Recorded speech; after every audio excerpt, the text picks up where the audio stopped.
സർവകലാശാലകളിൽ സ്ഥിരം VC നിയമനത്തിനായി തുടർ നടപടികൾ വേഗത്തിലാക്കിയ സംസ്ഥാന സർക്കാർ സാങ്കേതിക ഡിജിറ്റൽ സർവകലാശാലകളിൽ നിയമനത്തിനുള്ള വിജ്ഞാപനം പുറത്തിറക്കി.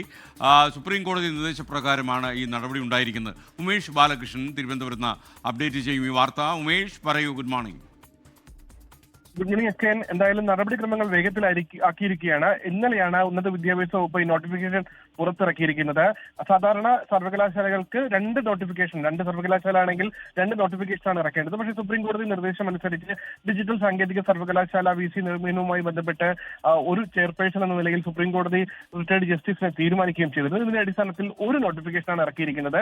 അതിൽ തന്നെ സാങ്കേതിക സർവകലാശാലയ്ക്കും ഡിജിറ്റൽ സർവകലാശാലയ്ക്കും VC നിയമനവുമായി ബന്ധപ്പെട്ടുള്ള അപേക്ഷകൾ ക്ഷണിക്കുന്നു എന്നാണ് കാണിച്ചിട്ടുള്ളത്. എന്തായാലും സെപ്റ്റംബർ 19 വരെ അപേക്ഷിക്കാം. 61 വയസ്സ് നോട്ടിഫിക്കേഷൻ ഇറങ്ങിയ ദിവസം മുതൽ ദിവസം 61 വയസ്സ് കഴിയാൻ പാടില്ല.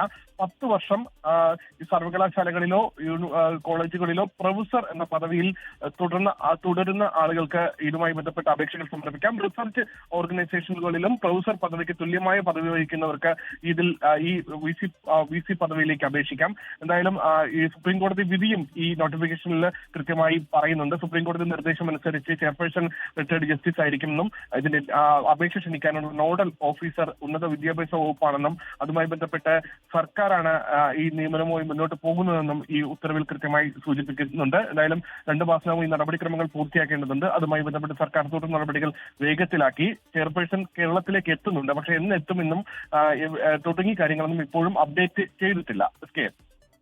ലോകത്തെവിടെയായാലും ഏത് സമയത്തും 24 വാർത്തകളും ഓഗ്മെന്റഡ് റിയാലിറ്റി പാക്കേജുകളും എക്സ്പ്ലെയിനറുകളും വിശദമായി കാണാൻ ഞങ്ങളുടെ യൂട്യൂബ് ചാനൽ നിങ്ങൾക്ക് സബ്സ്ക്രൈബ് ചെയ്യാം.